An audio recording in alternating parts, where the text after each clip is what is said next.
Man, I ain't even have a chance to make my video about Game 3 and the officiating before the Knicks went out and did this.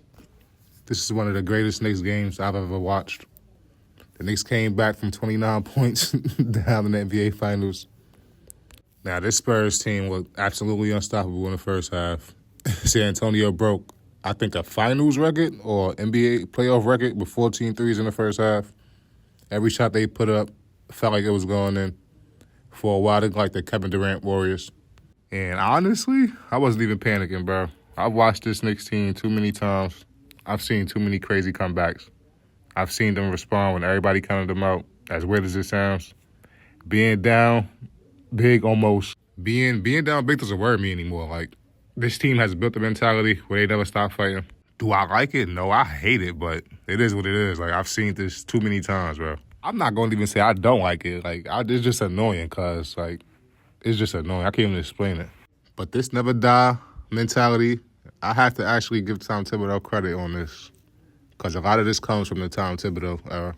One thing about Tibbs, he never let his players quit. Sometimes we all complained about the minutes. We all worried about the injuries.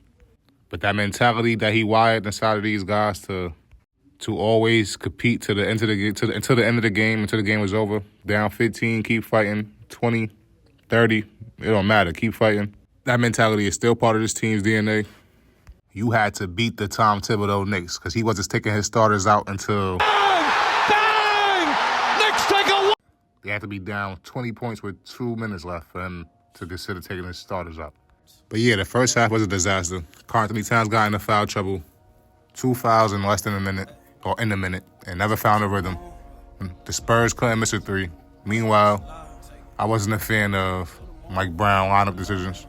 The Josh Hart, Mitchell Robinson tandem makes no sense to me. Like, you give it a shot, and if it's not working, you kill it. We already know what that lineup looks like offensively.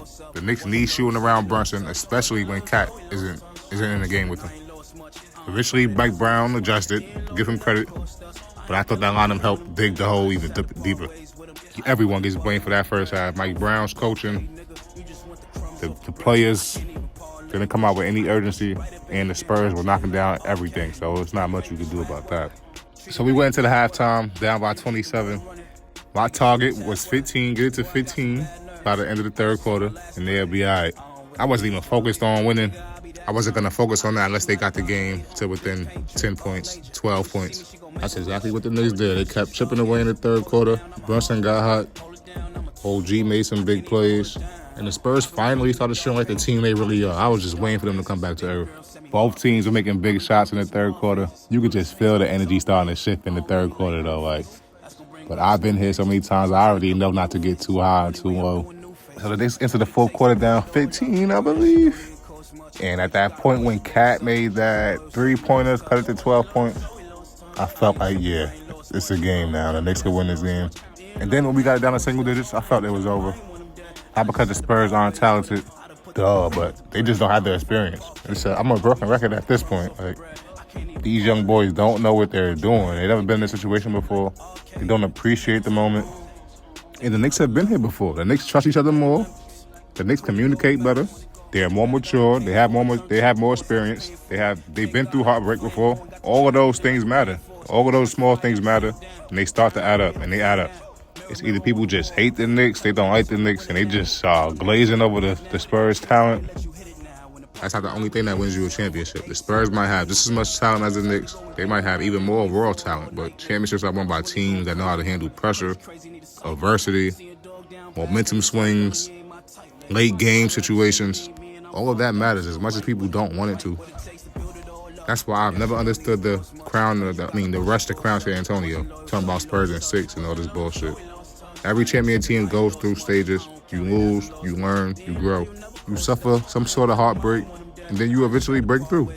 The Spurs are still learning those lessons. The Knicks already learned them.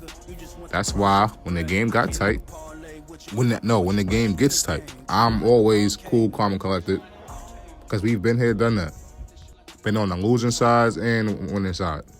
And yeah, I feel like this should have been a sweep. The Knicks should have won Game 3, and yesterday should have been the Game 4, the series clincher. But instead of dwelling on it, the Knicks responded the best possible way, gaining control of the series again. Now they 1 win away. So let's finish this. I don't care if it's in San Antonio. We don't got time to be playing against them, Adam Silver, and the refs. Go play your best game of the series and close this shit out in 5.